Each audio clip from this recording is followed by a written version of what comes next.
গতকাল যে নূর ভাইয়ের উপর আক্রমণটা হয়েছে, এটা আমাদের একটা মেসেজ আমাদের জন্য। জনাব তারেক জিয়াকে আমরা দেখেছি মুচলেকা দিয়ে দেশ ছাড়তে হয়েছে, উনাকে নৃশংসভাবে দুর্নীতিবাজ মেরে মেরে ওনার মাজা ভেঙে দেওয়া হয়েছিল।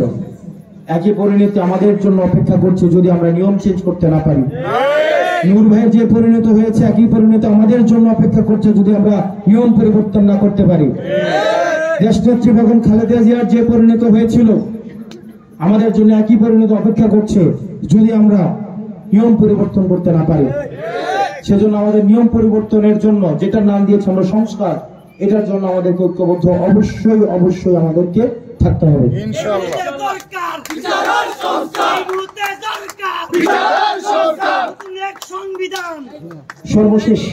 সর্বশেষ আপনারা দেখেছেন যে আমি আপনাদেরকে বলবো, এখানে অন্যান্য যে রাজনৈতিক দলগুলো আছে, এখানে বিএনপি রাজনীতি আছে, জামাত ইসলামের রাজনীতি আছে, এখানে ইসলামিক আন্দোলন থাকতে পারে, এবি পার্টি থাকতে পারে, খেলাফতে মজলিস সহ গণতান্ত্রিক যতগুলো রাজনৈতিক দল আছে থাকতে পারে।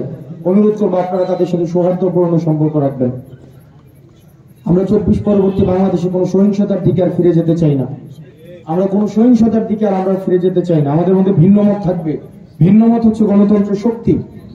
অন্যদিকে সহিংসতা হচ্ছে গণতন্ত্রের শত্রু। আপনাকে কেউ গালি দিচ্ছে, আপনি ছোট হয়ে যান নাই। ধরো আমার চেহারাটা কালো হয়েছে, আল্লাহ বানাইছে, আমি কি করবো বলেন? আমি দেখতে হয়তো অনেকের মতো সুন্দর না, সেক্ষেত্রে এটাতে আমার কোনো হাত আছে বলেন?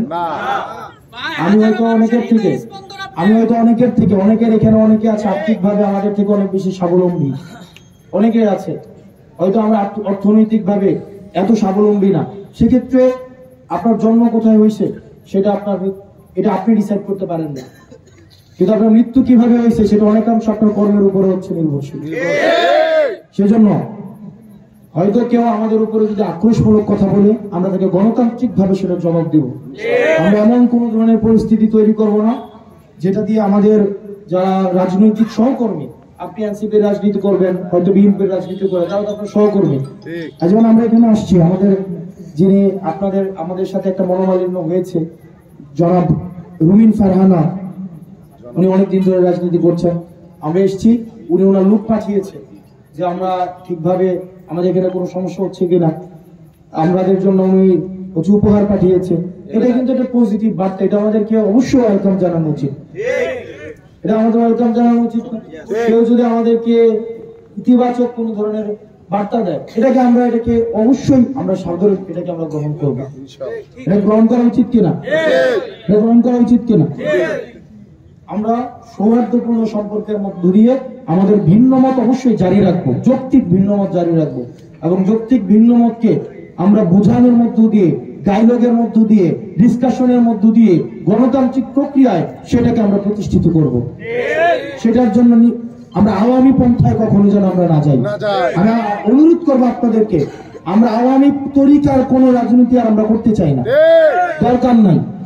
আপনি অনেকে আছে তার ছেলেকে রাজনীতি করতে দিতে চায় না, হয়তো নিজে চেয়ারম্যান অথবা নিজে এমপি, কিন্তু সে তার ছেলেকে রাজনীতি দিতে চায় না। ভালো যদি হইতো তার অবশ্যই দিত, সে রাজনীতি করে বুঝছে এটা ভালো না, এই কারণে দেয় না।